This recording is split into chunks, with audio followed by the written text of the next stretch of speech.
خوب عرض خدمت یہ ہے کہ آخری جو اس کا ٹاپک ہے آج کا، 2-4 منٹ بچے ہیں، تقیہ میں نماز اور روزے کا مسئلہ۔ دیکھیں، تقیہ شریعت کا ایک اہم مسئلہ ہے۔ روایتیں بہت زیادہ اس کی اہمیت کے حوالے سے موجود ہیں۔ روایت کا جملہ ہے کہ امام علیہ السلام فرماتے ہیں کہ التقیۃ دینی و دین و آبائی، تقیہ ہمارا مذہب بھی ہے اور ہمارے آباء و اجداد کا بھی مذہب تھا۔ اور بھی بہت سی روایتیں ہیں جو تقیہ کی اہمیت کے بارے میں ہیں۔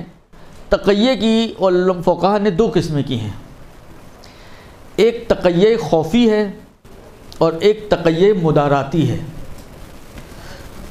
خوف کے مورد میں تقیہ اور مدارات کے مورد میں تقیہ۔ خوف کے مورد میں تقیہ کا مطلب یہ ہے کہ اگر آپ، اچھا پہلے تقیہ کا مراد کیا ہے؟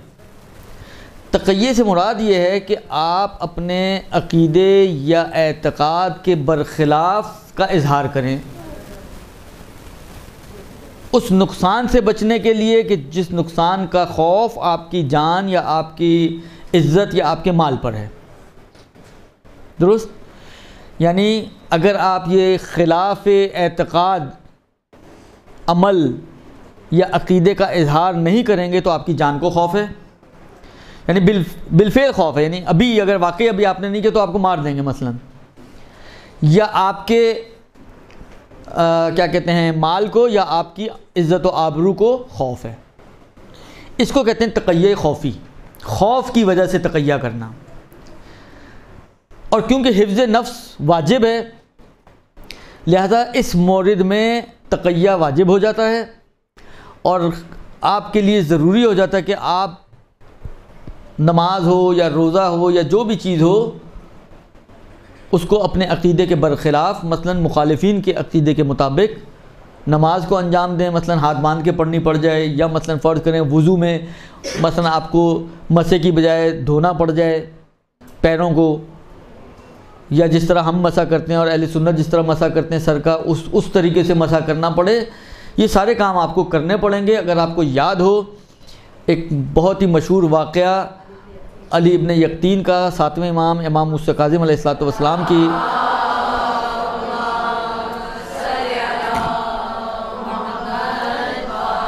کے زمانے کا، کہ جس میں اختلاف کی وجہ سے سوال کیا گیا امام علیہ السلام سے کہ مولا وضو کا طریقہ کیا ہے، تو اس وقت امام کاظم نے علی ابن یقطین کو اہل سنت کا طریقہ لکھ کر بھیجا اور کہا کہ اس کے مطابق وضو انجام دو، اور دوسری طرف سے یعنی جو حاکم وقت تھا اس کی طرف سے کیونکہ مخبری ہوئی تھی کہ یہ امام کاظم کا شیعہ ہے اور اپنا مثلا فرض کریں مال و اسباب امام کو بھجواتا ہے اور یہ وہ، تو اس کو چیک کرنے کے لیے جاسوس رکھے گئے تھے کہ وہ دیکھیں کہ یہ وضو کیسے کرتا ہے۔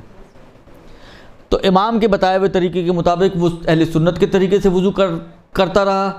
جب وہ کنفرم ہو گیا ان لوگوں کہ یہ تو اپنے ہی آدمی ہیں اور وہ جو جاسوسی سلسلہ تھا وہ ختم کر دیا گیا، تو پھر امام کا خط اس کو دوبارہ ملا کہ آج کے بعد سے اپنا وضو اس طریقے سے انجام دو۔ تو خوف کے مورد میں جہاں پر جان کو خاص طور پہ خطرہ ہو وہاں پر واجب ہے کہ آپ جو ہے وہ نماز روزہ، مثلا تقیہ کی بنا پر آپ کو روزہ افطار کرنا پڑے وقت سے پہلے اہل سنت کے ساتھ، یا مثلا وضو کا جو میں نے مسئلہ عرض کیا تو وہ آپ کے لیے واجب ہو جائے گا، یا حتیٰ بغیر مہر کے نماز پڑھنا، ہاتھ باندھ کے نماز پڑھنا، یہ ساری چیزیں آپ کے لیے واجب ہو جائیں گی اگر خوف کی وجہ سے ہو، اگر خوف کی وجہ سے ہو۔ جی جان کا خوف، جان کا یا عزت کا، یا ایسا مال ہو کہ جو قابل اہمیت مال ہو، ہاں کوئی قابل توجہ مال ہو۔ اس کے مقابل میں ایک تقیہ ہے جو تقیہ مداراتی کہلاتا ہے۔ تقیہ مداراتی کا مطلب یہ ہے، جس طرح بعض فقہا نے اس کی تعریف اس طرح سے کی ہے کہ ابھی خوف نہیں ہے لیکن اگر آپ چھوڑتے رہیں گے تو آگے جا کے کہیں تدریجی طور پر آہستہ آہستہ آپ کو کہیں نہ کہیں کوئی خطرہ لاحق ہو جائے گا۔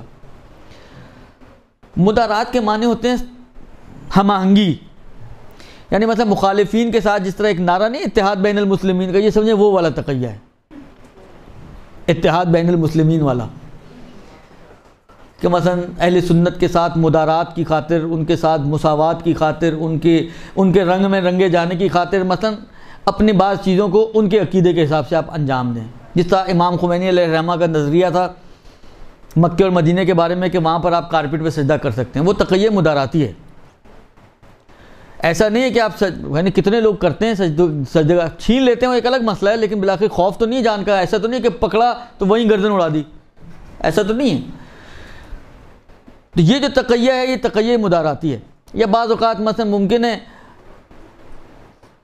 مثلا کوئٹہ تافتان کے راستے میں ہمیں اس قسم کا کوئی تقیہ کرنا پڑ جائے جو مداراتی ہو. بعض اوقات ممکن ہے خوفی ہو، لیکن بعض اوقات ممکن ہے مداراتی ہو، کہ خوف نہ ہو اتنا، بالآخر دوسرے لوگ بھی ہوں، لیکن آپ یہ کہ بالآخر چلیں ایک ہم آہنگی اور مساوات اور اتحاد بین المسلمین کی خاطر آپ یہ کام کر ڈالیں. تو اس تقیہ کو تقریباً یعنی اکثر فقہا نے نہیں مانا. ایک امام خمینی تھے جو کہتے تھے، قائل تھے اس کی کچھ حد تک، لیکن باقی فقہا نے نہیں مانا. اب میں نے آغا سیستانی کا ابھی ایک سوال پوچھا تھا، ان کے جواب میں صرف اتنا ہے کہ آغا سیستانی صرف نماز میں تقیہ مداراتی کو مانتے ہیں، باقی چیزوں میں نہیں مانتے.